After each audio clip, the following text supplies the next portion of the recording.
My name is Chris Cusano. I work with Ashoka Innovators for the Public. But essentially, Ashoka's vision is to create a world where everyone can be a change maker.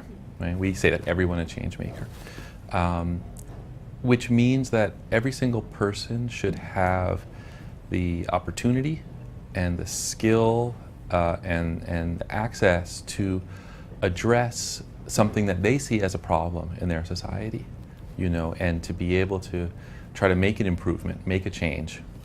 We don't mean that everyone is a social entrepreneur. That's not possible. Probably not good either if everyone's a social entrepreneur.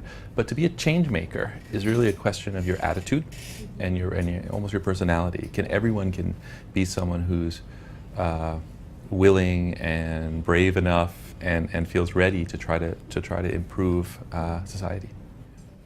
Well, for Ashoka, I think what Ashoka is usually known for is the Ashoka Fellowship or the Ashoka Fellows program. And this was started over 30 years ago because what the founders of Ashoka wanted to do was demonstrate that every society, everywhere around the world, already has its social entrepreneurs. It's not necessary to kind of like make up a project in another country and then try to bring it to another place. If you look around in every society, you'll find those citizens who are very passionate about a particular issue. They care about it, and essentially what they do is they assign themselves responsibility. Say, okay, I'm going to try to fix this on behalf of my society. And so we felt that people like this exist everywhere, but they're not very well understood. They are not very well recognized, and most societies have not learned how to appreciate and support their social entrepreneurs.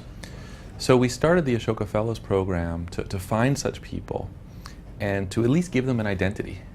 We say, okay, you're a social entrepreneur. You're an Ashoka Fellow, and what many of the Ashoka Fellows have told us, especially those from the early days, have said that alone, just being recognized and being given a label or a title, helped them a lot, because they struggle so much to explain to other people what they're doing and why they're doing it. Why not be a lawyer? Why not be a business person? Why not be a doctor? They couldn't really find the right words to explain what they were doing. So the Ashoka Fellowship program is sort of at the core of Ashoka. We have elected 3,000 Ashoka Fellows around the world from about roughly 70 countries. But Ashoka is involved in a lot of other things beyond the fellowship program. We have a partnership program where we try to enable corporations and social entrepreneurs to work together. We have several initiatives that involve working with young people. And again, all around this vision of everyone a change maker. So when you look at a young person today, or if you look at even the children for tomorrow, we have to ask a question: is society doing a good job preparing them to be change makers?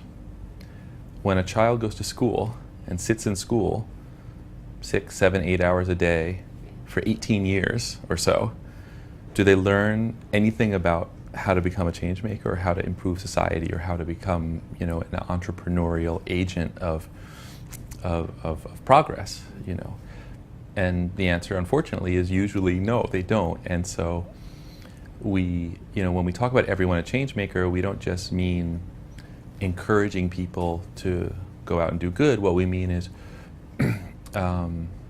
reforming and reimagining parts of society, like schools, like the education system, and many other things, so that they enable people to actually act as change makers.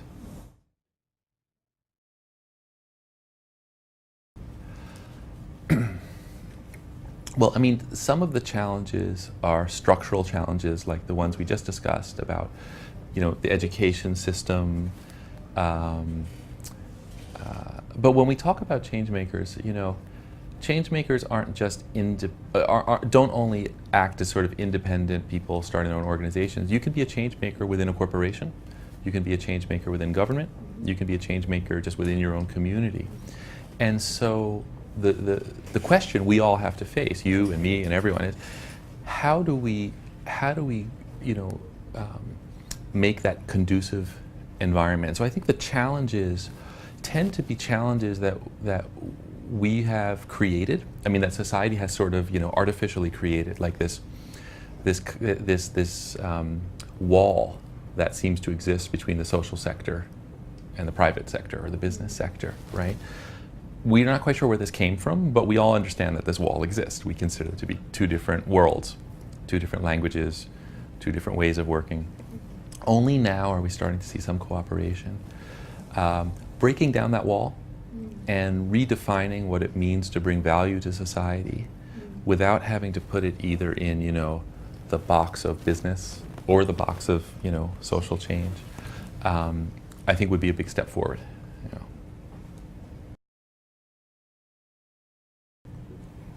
I have a few answers to this question, right? I think my first answer is basically don't take advice from anybody. The reason I say this is that every social entrepreneur I've ever known has had to create their own path. It doesn't mean that you don't need advice. I mean, I'm joking. Advice is always helpful, and there are a lot of people who have a lot of knowledge and a lot of experience which are useful, but nobody else can really map out for you how to succeed as a social entrepreneur. Being an entrepreneur means you have to figure it out by yourself, right? So that's the first answer. I think the second answer, though, is what I would say to a young person is don't even think about social entrepreneur. Don't even think about social enterprise. Forget those labels. Think about society.